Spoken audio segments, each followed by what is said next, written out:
Working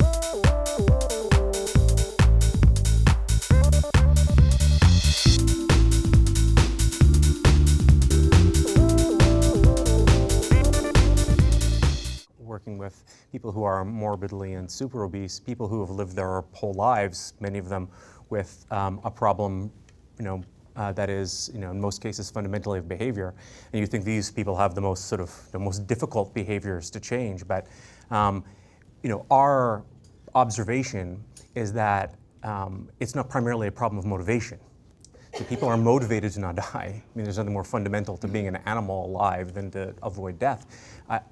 Our observation is that it is a challenge of connecting their motivation, their intrinsic motivations, with their behavior in any given moment.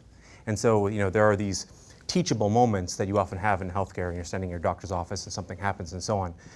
Being able to connect those to the actual place where real healthcare actually happens, where real healthcare decisions get made, like on your couch.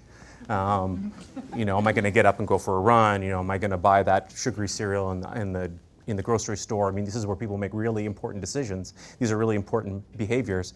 Connecting the motivation to the behavior is really challenging, and really where the problem is in our observation.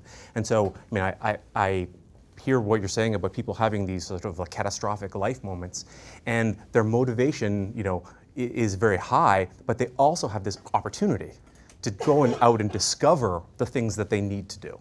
And so then they go and find out what has to happen, and then they go and they begin to do it.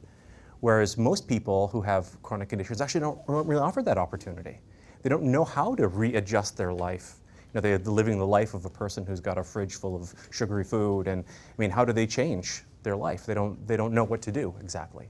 And so by giving them the opportunities to act in small ways, the small opportunities to act in the context of their real life, is really what gets people to change. They're just looking for an opportunity, for the most part, to know, right now I'm here, and my context is that I'm making a decision about a single cup of coffee, and so what should I do about this? What information do I need? What background do I need to this decision? And giving it to them in that moment seems to be really impactful to their behavior. And I said a group of people that you'd be surprised at how much they can actually alter how they make those small decisions on a day-to-day basis. And I think Michael's spot on with the teachable moment in time.